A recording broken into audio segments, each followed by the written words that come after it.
দেখেন এই ভাঙা হাত, তার মধ্যেই কিন্তু পরিশ্রম চলছে, ঔষধপত্র ঠিক মতো খেতে পারছেন না। আসসালামু আলাইকুম। রমজান মাসে 500 পরিবারের মাঝে সেহরির আইটেম পৌঁছে দেওয়ার দায়িত্ব নিয়েছি।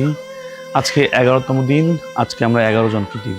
তারই ধারাবাহিকতায় আজকে এসেছি এক মামার কাছে। আপনারা নিজেরাই শুনলেন, উনি দীর্ঘদিন রিক্সা চালিয়েছেন। হঠাৎ করে অ্যাক্সিডেন্টের পর তার হাতটি ভেঙে যায় এবং তারপর থেকেই উনি 4 মাস ধরে বসে আছেন। ওই হাত হয়তো আর আগের অবস্থায় আসবে না, কিন্তু সংসার সেই কথা শুনে না, পেটের ক্ষুধা সেই ব্যথা বুঝে না। আমরা প্রত্যেকই মানুষ। রমজান মাস, এই রমজান মাসে আমরা সবাই মামার জন্য দোয়া করি যেন উনি সুস্থ হয়ে আবারও কর্মক্ষেত্রে ফিরে আসতে পারেন। আপনারা অনেকেই জানেন, অনেকেই বুঝেন, দেখেন, শুনেন, কিন্তু অনেকের দেখার চোখ নেই, শোনারও কান নেই। ভিডিওটি ভালো লাগলে ফলো করবেন, শেয়ার দিবেন। এই সমস্ত মানুষ আমাদের আসল হিরো।